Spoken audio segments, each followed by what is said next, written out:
There is power in like a small but highly engaged and connected audience. So don't dismiss it or don't be ashamed of like, we all have to start from somewhere, and starting small and growing organically, there are worse things than that for sure.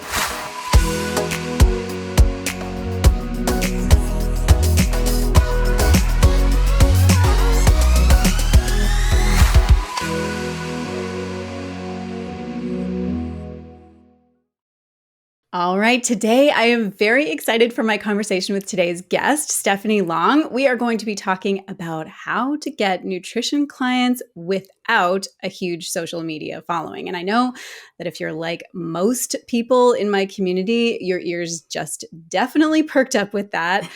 That's right. Clients without a huge social media following.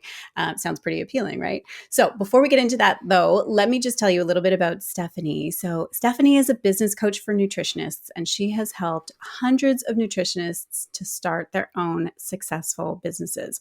Her program, Launch Your Nutrition Biz, helps nutritionists to launch their businesses, of course, and start bringing on clients. So Stephanie's podcast, The Next Level Nutrition Biz, is an incredible resource for people who are starting their nutrition businesses. And in fact, I was recently a guest on Stephanie's podcast and we had a ton of fun. I had such a great time chatting with her. So I'm super excited to be able to bring Stephanie onto my show here. Also, fun fact, Stephanie lives here on Vancouver Island too, just like me, which is amazing and kind of crazy. But anyway, here we are. So welcome to the show, Stephanie. It is such a pleasure to have you here. Thank you so much for having me. I mean, fellow Vancouver Island friend and fellow business coach friend, business mentor. So I'm so excited to be here and to be chatting with you and supporting your audience today. So thank you.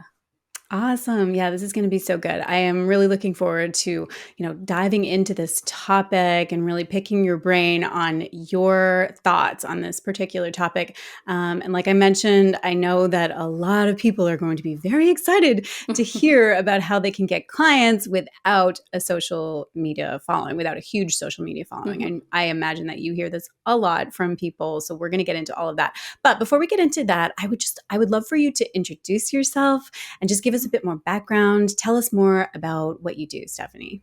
For sure. So I went to school to become a registered holistic nutritionist, and I graduated back in 2014.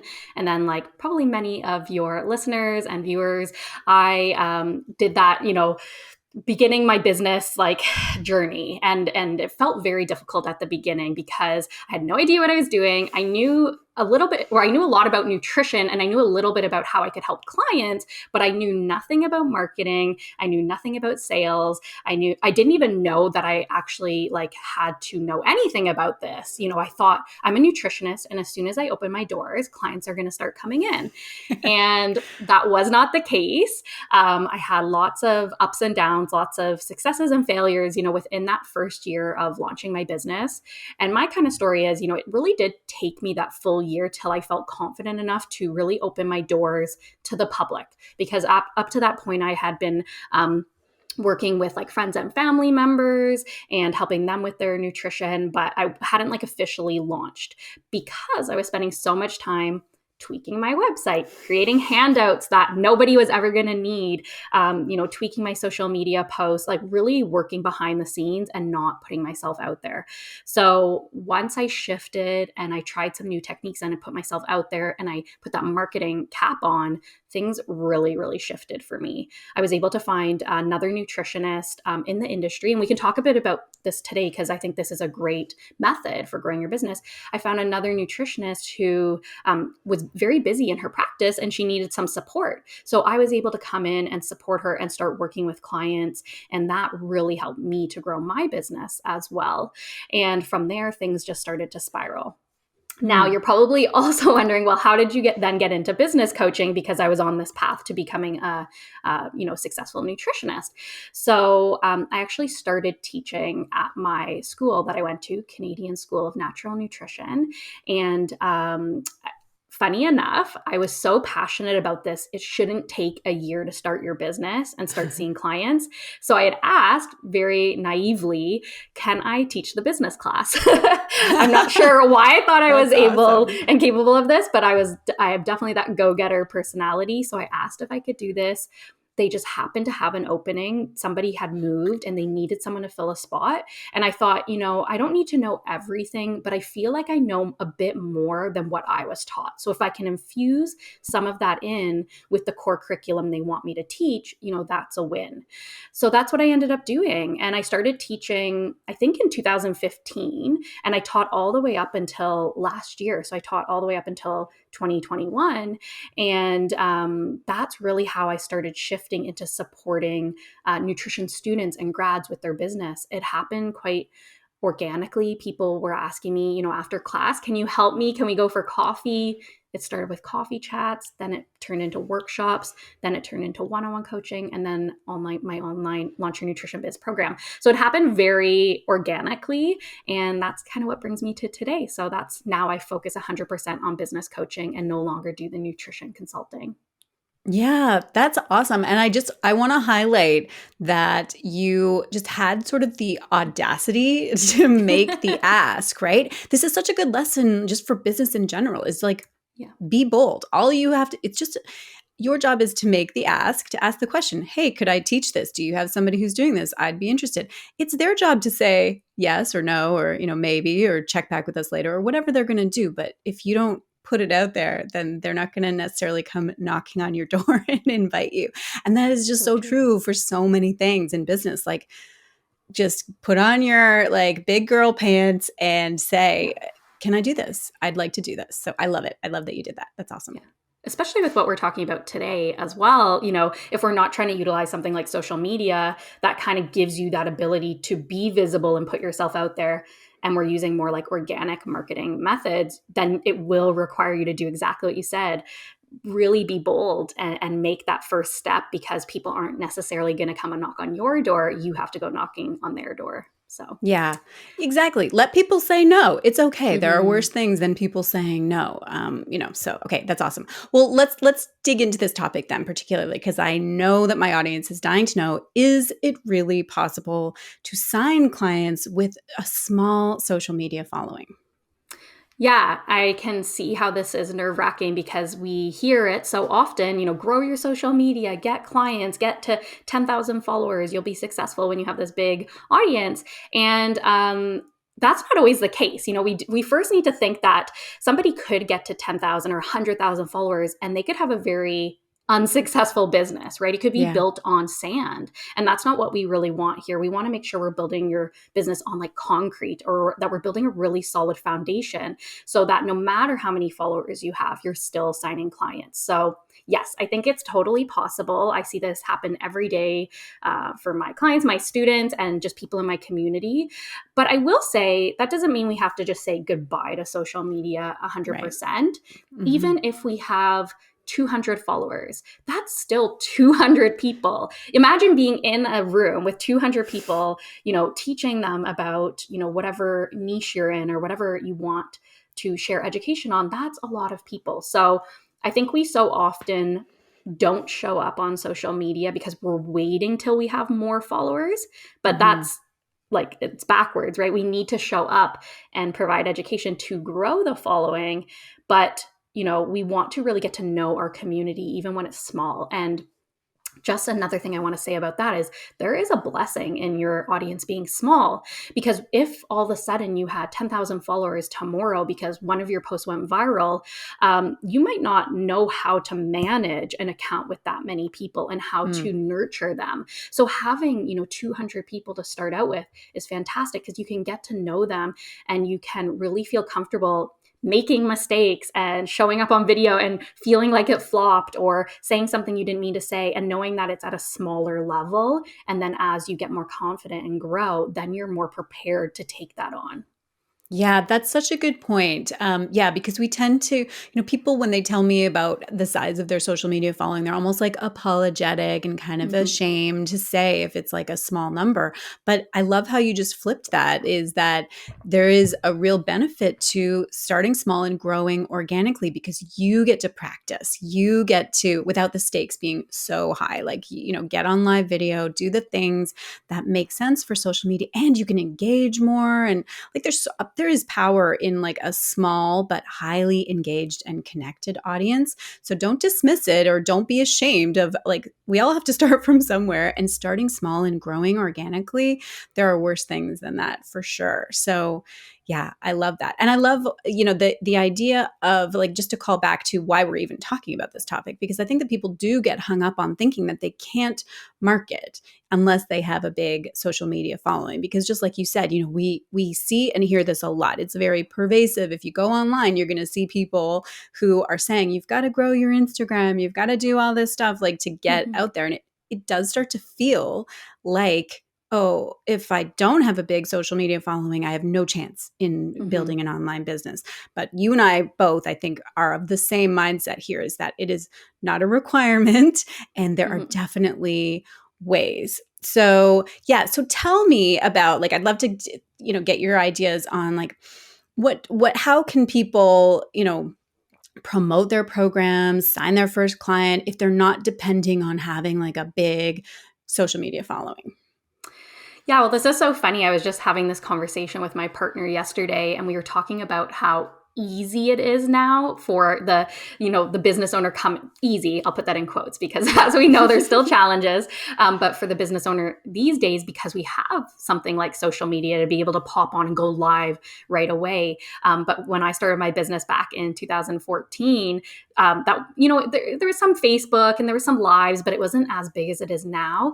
And my Right. partner was mentioning, it's so funny that you were out putting posters up, you were out networking, you were out doing all of those like organic marketing pieces that people forget so easily now, right? We think like, if my Instagram or my social media doesn't grow, that means my business doesn't grow. And we equate it to that, where there's Yeah. so many other things you could be doing. And businesses up until 2010 plus weren't really utilizing social media like we are today.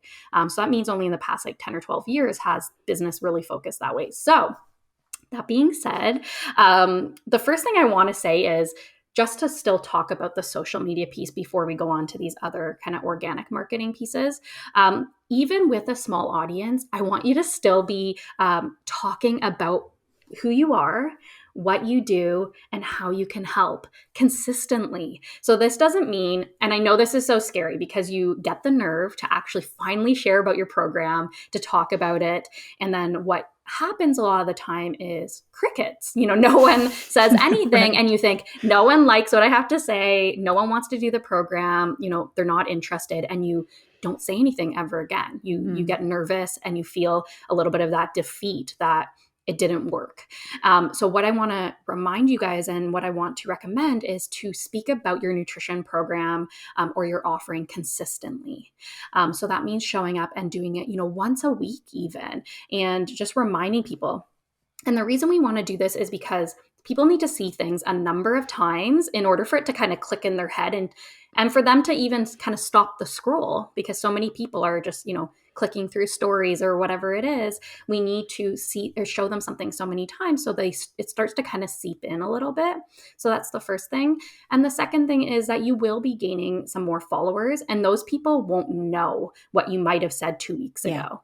So Yeah. yeah, so you have to constantly kind of be reinforcing again this thing that you do and how you can help them, and what the next steps are for them to take. So my recommendation with that is to create some graphics on like Canva, or you can even purchase some graphics from Creative Market. That's I another, love yeah, Creative Market. so good. I know you can spend hours there. So you kind of have to pick a template and leave. Yes. Get Yeah. And out. just like put your, like a little mock up of your program with some info. And, now Instagram has, everybody can use the link button. So link right to your sales page or to a discovery call. But that's up to you. And I would get in that rhythm of doing that weekly, so that even if it again is 200 people there on your follower list, those 200 people are really understanding what you do. And then they Mhm. can make the decision to stay or to unfollow. And then that just means, even if they're unfollowing, you're curating the space that is all full of ideal clients. So the more you share, the more you tell people, this is for you if, this is not for you if. So Yeah. does that make sense? That makes a ton of sense. And I love that, like, because so much of managing, dealing with having a small audience is managing your mindset around that because of exactly what you said. Like, when you have a small audience, it's just a numbers game. And so fewer people are likely to be engaging, responding, but you know that there's a lot of people who are watching. They're just not necessarily telling you or showing you. But it's so easy to make it mean in your own mind that nobody wants to hear about this, nobody cares about this, nobody's interested in what I'm talking about. And really make sure that you're always checking in with yourself and not making it mean that. Don't assume, you don't have magical thinking. You can't tell what people are like connecting with and what they're not. And your job, again, it's the same thing as what we were talking about earlier. Your job is to show up, share what you've got, share what you have, what wisdom, insights, tips, inspiration, whatever it is, and let people have their own experience with this. So don't let it mean that you don't show up and don't keep talking. And you're right, like people need that repetition for sure. So yes, I love that. That makes sense. And so that feels like a good, like we've got a bit of a grasp on, like, even though we have a small social media audience, it doesn't mean that we're like, I am just like checking out of social media. I'm not doing Yeah. anything to do with it. So we're not making it mean that. That's not the point of this. It's Yeah. that there are still things that you can do, but there are other things that you can Yes. focus on when it comes to marketing. So let's get into that stuff. Yeah, of course. So, the one thing I would recommend is to collaborate and leverage your relationships with other practitioners. So, this could be people, even another nutritionist or a health coach. Maybe they have a little bit of a different niche than you do. It could be, a naturopath, it could be a medical doctor, whoever it is, someone or a yoga teacher, someone that has maybe a similar audience to you. And knowing that your audience, so knowing your niche a little bit more, is going to help your marketing efforts, because when you don't really have a specific niche, you're trying to market to everybody. And then it makes it a little bit harder to actually collaborate or get referrals. And we're going to Mm-hmm. talk more about referrals in a bit, because someone doesn't know why they should collaborate with you or refer to you if they don't know what you do. Right. So really getting specific on that niche and your focus is very, very important. And then moving back to this collaborating with another practitioner, having, creating a little pitch potentially that says something like, hey, this is who I am. This is who I help. I would love to, collaborate with you and support your audience. So we really want to start out, whenever we're doing some kind of collaboration or pitch of any kind, we really want to talk about how we're going to benefit that person's audience. And Kim, I know that you actually talked a lot about this on my podcast, all about getting referrals. So you are the master of this topic.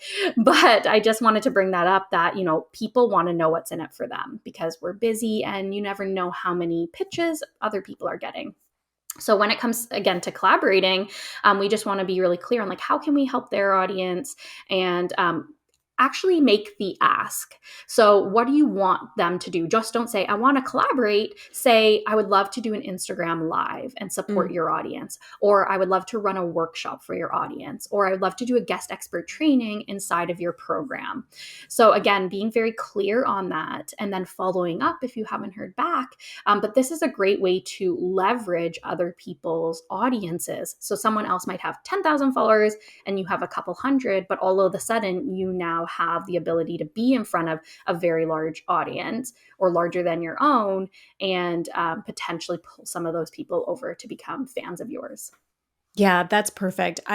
Those are great ideas. And yeah, especially like being really specific with your pitch, not just having it be just a vague kind of, we should get together and work together in some way, Yeah. but like really make it easy for people to say yes. Just map it out, and just say, this is what we could do together. What do you say? That kind of energy. So, okay, that's awesome. Well, what else? What other things can people do?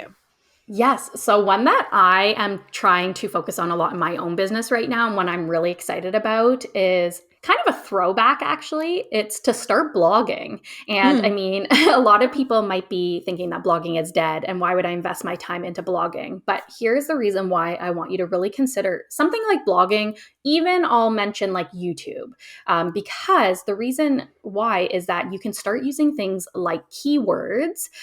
So, you could, for example, if your nutrition business focuses on gut health, you could start creating videos on YouTube or blogs on your website or on your blog that have keywords like gut health or gut healing, or searching for to see what people are searching online, like probiotics or should I drink kombucha or whatever it is.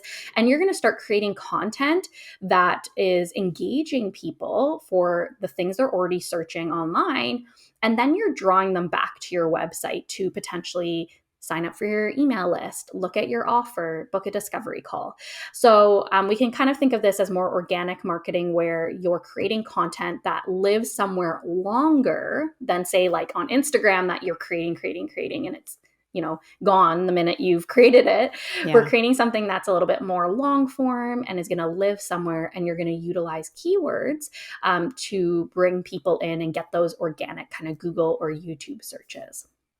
Yeah, I love that. I mean, that's content creation, and it does feel kind of like old school, but I mean, it works. The search engines are real. Like Google's search engine, YouTube search engine, like it's and that's where you can get discovered, and it has Mm-hmm. nothing to do with social media, because exactly like you say, you can be creating. People often use the term content creation sometimes synonymously with social media content creation, but social media content is like here this minute, gone the next minute. But content that you create that lives on your website, or on YouTube, or like something that 100%. uses a search engine, that stuff is evergreen, and people can find that like a year later, 2 years later, like, and it just Yeah. builds, right? Like organic search, that as a strategy, it builds and builds and builds. So it can be one of those ones, I find, that in the beginning it feels like it's not working, Yeah. it's not, getting any traffic this way, but you have to kind of commit to it and keep going, because it builds on itself, it snowballs. Absolutely, right? You're not going to see like you write a blog post and then tomorrow you have 5 discovery calls booked. It's probably not going to Yeah. work that fast. But like you said, over months or years, Yeah. it's going to snowball. It's going to build up. And the more, again, if you're creating, let's say, 2 to 3 social media posts right now a week, if you kind of shifted your efforts and made one really great blog post a week and then broke that down into different social media posts, you still have that really great blog on your website. And then that would be 4 a month. 4 blogs a month would be great. Over a year, Yeah. you're going to build up a really good catalog of educational information online. And yeah, it's definitely worth doing. So also, I think as the person creating content, you don't feel like you're this like cog in the machine and it's like you're constantly pumping things out and it's just like going nowhere. So I would suggest, if people wanted to try the blogging or even YouTube and utilizing the search engine and keywords, go back to some of your old social media posts and actually see, like, look at the analytics and see which ones you got the most like saves or shares or likes Mm, or comments. And then think about repurposing those, because you might as well start with something that already had engagement on, because you know yeah. that people really liked that content. Yeah, that's a great tip. I love that, because yeah, it can feel a little daunting, like, oh my God, like to start to create content and blog, like where do I even start with that? But that's a perfect jumping off point, is look back at your most popular posts, or the things that garnered the most engagement, and just start building content around that. That's awesome. That's a good way. And because I think that it does become a bit of a habit, like a muscle, once you start exercising that, blogging muscle, or video creation muscle, or whatever, then it does get easier and easier. And it is definitely a long game. But what's so Yeah. nice about that is that, like, even though the algorithm on social media platforms, and even which social media platform is popular, it Mm. changes constantly. It's impossible to keep on top of all of that stuff. But Yeah. Google, like search engine, if Yeah. Google goes away, we're all in big trouble. So, Yeah, like, exactly. search engines are here. So, yes, I Exactly. love that. Okay, that's awesome. Yeah. Do you have other ideas of other marketing strategies? Yeah, so kind of on the idea of like repurposing content or recycling it, but then also using the search engine idea. Is there is a search engine we haven't even talked about yet that is very strong, very big, and that is Pinterest. I'm So so excited. Pinterest, I hope that you were going to talk okay, about that, good. because yeah, exactly. I was specifically avoiding mentioning Pinterest in the search engine conversation, because I was hoping that you were going to raise it as a kind of a Absolutely. separate entity. It's like this special thing. So tell me about It Pinterest. Let's is. go. It is. And I mean, it is like technically still social media, but I think we can all agree it's like a bit of a different approach to social media. Mhm. And it's a place where people go and make buying decisions. A lot of people are going to Pinterest with something in mind, whether it's food or clothing or a product that they want to look more into. People are going there with a lot of intention. Now, that doesn't mean every time you post something on Pinterest and it leads back to your website, you're going to get a sale, but it's all about nurturing that audience and bringing more leads in, bringing more potential clients or customers. So the big thing that you would do here is if we are leveraging something like blogging or YouTube, or let's even say a podcast, I do this for my own podcast, is you're making like pins for each Mhm. of these pieces of content.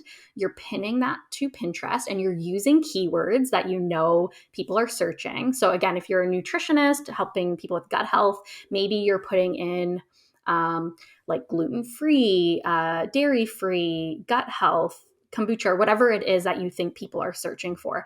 And then you have the ability to be found on this platform where people are definitely utilizing it, right? And it's always bringing people back to your website or wherever you're sending them. Whereas social media, unless you say all the time, link in bio and Yeah. go to my bio and go to my website, there's not always that like flow.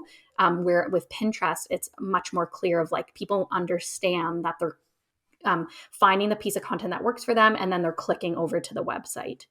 Um, so Pinterest is definitely one that I highly recommend. And another benefit to Pinterest, one that I've heard, I haven't tried myself, so don't take my word 100% on this, but what I've heard is that you can actually do ads on Pinterest that are a lot cheaper than doing Facebook ads. So I think a lot of us with more of this, moving off social media and trying to get clients in other ways, we start to think of, okay, I could get clients using my time or my money. And so when we start thinking about how to get clients using our money or our resources, we start to think about something like ads.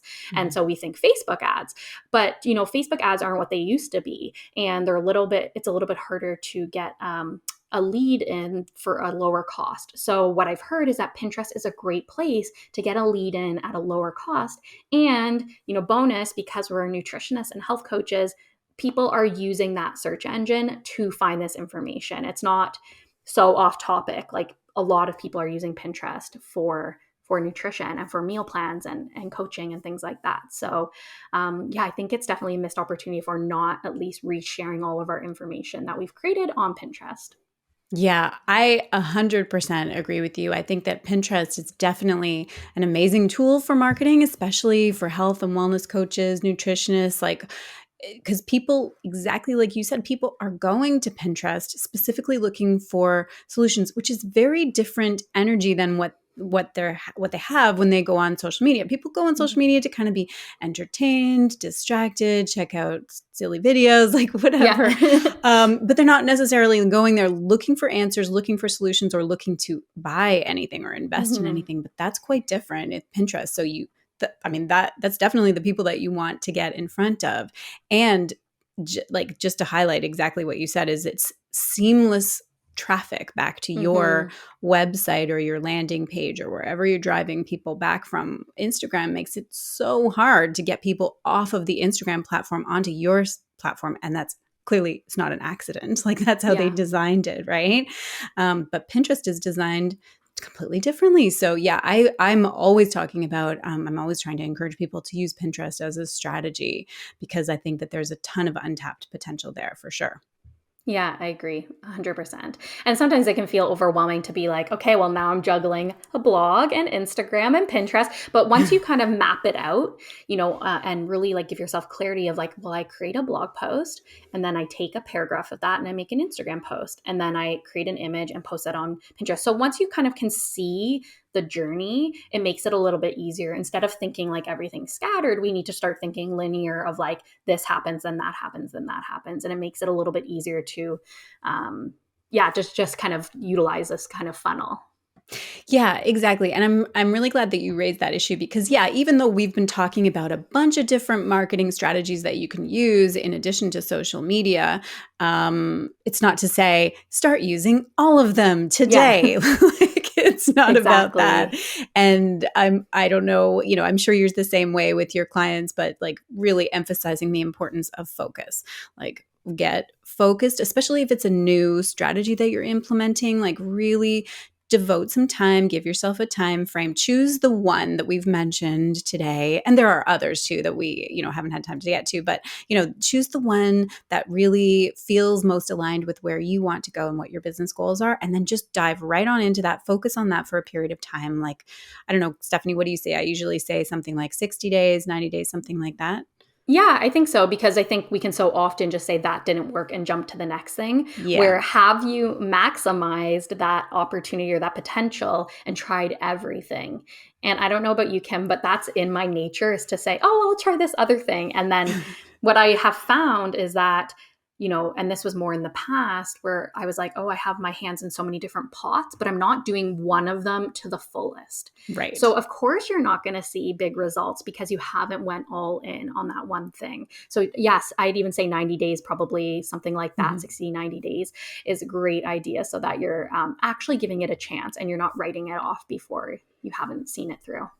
Yeah, exactly. It can take some time, both for you to Mm-hmm. figure out what you're even doing and to put your Mm-hmm. systems in place, and then for it to actually start to bear fruit, for it to actually start to generate a result and a return on your investment of time or money if you're going down the advertising route, which is a totally other, Yeah. strategy. But yeah, this has been such a great conversation, Stephanie. I can see that we're just about out of time, but before we wrap up, I would love to hear, of course, all your details about where people can go to connect with you, all of that kind of stuff. Before we do that, though, like any final words of wisdom along this topic, like one or two kind of main takeaways to give our audience? Yeah, I think it's remembering that you don't have to go at this alone. You have so many resources or so many people around you that you can, like I mentioned earlier, collaborate with them, pitch to them, connect with them, get referrals, and really remember this is like a web, right? So it's not you in solidarity by yourself. Like you have a web of people around you, and you can really connect with those people, serve their audience, so that in turn, by you giving, you're also receiving. And I think that's something to remember is that there's so much opportunity there. Yeah, I love that. That's the perfect note to end on. All right, amazing. Well, like I said, before we go, tell us where we can go to learn more about you and your work and really connect with you. Yeah, so you can learn more about me on stephanielong.ca. I have a free workshop there if you're just starting your nutrition or health business called 6 Steps to Start Your Nutrition Biz. So you can find the links there. I also just came out with a new freebie called Nail Your Nutrition Niche. So if Mm. you are having problems finding your niche, you can definitely check that out as well on my website. And then you can also listen to my podcast over at Next Level Nutrition Biz on iTunes or Google Play or Spotify. Oh, that's perfect. Okay. And I'll put all those links in the description and the show notes and everything so that people can nice and easily connect with you and find all those great resources. Thank you so much for coming on, Stephanie. This has been such a pleasure. I love talking about this topic. And yeah, thank you so much. Thank you. This was really, really fun. Thanks. Okay, well, I hope that you enjoyed that conversation, and I hope that you've got some fresh ideas now for the kinds of marketing tactics that you can use, even if you don't have a huge social media following. I would love to know which of those marketing approaches you're going to start with, which one feels like it's the most aligned. And like Stephanie and I mentioned, commit to going all in on that tactic for the next 60 to 90 days. Let me know in the comments if you are watching this on YouTube, or go ahead and find me and Stephanie on Instagram and let us know. Now, I mentioned this in my last episode, but I'm really excited to let you know about the brand new membership that I'm right in the middle of creating behind the scenes as we speak. And the whole purpose of this membership is going to be to help you to build and grow your wellness business and give you all of the support and know-how that you need along this journey. There's nothing like having a really amazing, uplifting community to turn to on this entrepreneurial ride. And also, let's face it, there's a lot of stuff that you need to learn and a lot of know-how that can help you to avoid mistakes and really shortcut your path to success. So if that sounds interesting, then I would love for you to check out the link in the description box or the show notes and add your name to the wait list. And that way you'll be the first to know when all the details become available and I actually begin launching. Okay, that is a wrap for today. As always, I hope that you enjoyed today's episode. Have an amazing week, and I will see you again very soon.